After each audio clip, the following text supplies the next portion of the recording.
Alright, so it's been a little while. Yeah, I got the cabinets built, so I've got all the wheels on them and everything. They went together stupid easy. I didn't really film it because it's just boxes. You know how to make a box. If you don't know how to make a box, there's other YouTube channels that'll show you how to do that. But yeah, just basic box construction. Got little holes right here for the fridge so the plug can come through. Got all these casters. Let me show you what I'm waiting on right now. I'm kind of at a standstill. The epoxy's drying on the top, so I can't like sand or finish that yet. So yeah, I made those metal brackets. Just had some long, what's it called, flat bar? Yeah, I just made those out of some flat bar. Used the drill press to make some holes in them and cut them and grind them smooth. So that's what's gonna go across these two pieces to connect those, and it's gonna go all the way around. So I got 4 of them, so it should be plenty strong, keep them together. The reason I did that is because I wanted this to be reversible, so if they move to another house and they want it at a different orientation, they can just spin that around, hook it up with those 4 connectors, and it'll be good to go.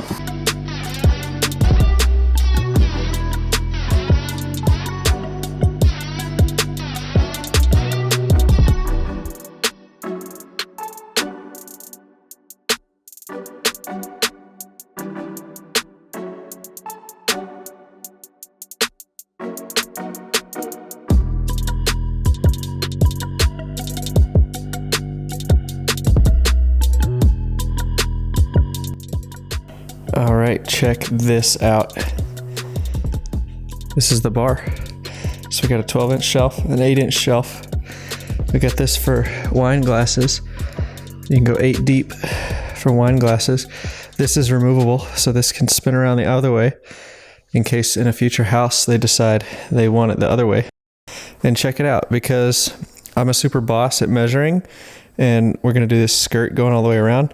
I can return half of these cedar deck boards. These are like $3 each, and I can return half of them. I'm awesome. I had to make these little supporting blocks for the bar top. They're gonna go like that, and then the bar top is shoe fly, shoe. Then the bar top is gonna sit on them like that. So I've got one that goes like that, and then the other 3, boom, boom, boom, just to give a little bit more support. Let me show you this wine glass. Boom.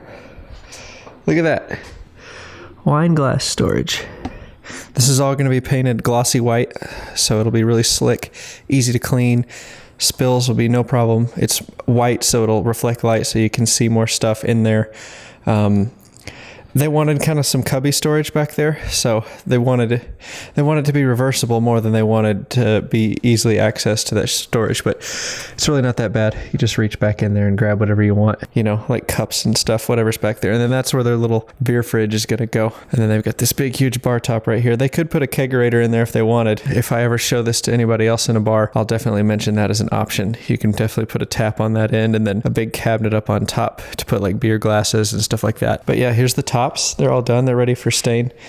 Sanded to 320. The shop is a mess, but I'm going to go ahead and cut these cedar deck boards in half because basically Jenny needs to come and edge band all this. I'm going to cut down these cedar boards and then pretty much just start pre-staining everything that isn't super critical, like the cedar boards. And then I'm also gonna stain this like a dark color. I may get a coat of stain on these tops. We'll just feel it out. What are we doing? Building some floating shelves. Where are they gonna go? On the boring wall. On the boring wall. And that desk won't be there either.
So that's pretty much the easiest way to make floating shelves. I wouldn't recommend putting a whole lot of weight on there, be smart about it, but I think they look really good. I kind of like how they're skinny and sleek. It's like that farmhouse modern look, and I really like that. I think that's really cool. All right, so you can see the two pieces right there. Of course, there's dowels going in to hold them on, and that's what makes them removable. It's just a friction fit. There's no glue or anything, so they can be pulled off if you really need them. And then the skinny parts are screwed into studs. So they should be able to support, I don't know, maybe like 15, 20 pounds. I wouldn't go anything over that, but for small decorations and a few books, it'll be great. But yeah, I think they turned out really nice. Ready? Yep. All right, guys, we're gonna unbox the sprayer that we just got today to finish up our bar because we're too lazy to paint it by hand.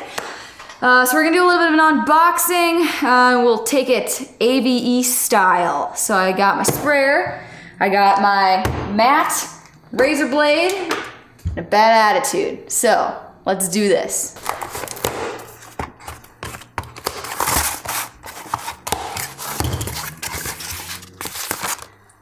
Next. Oh, it's my hose.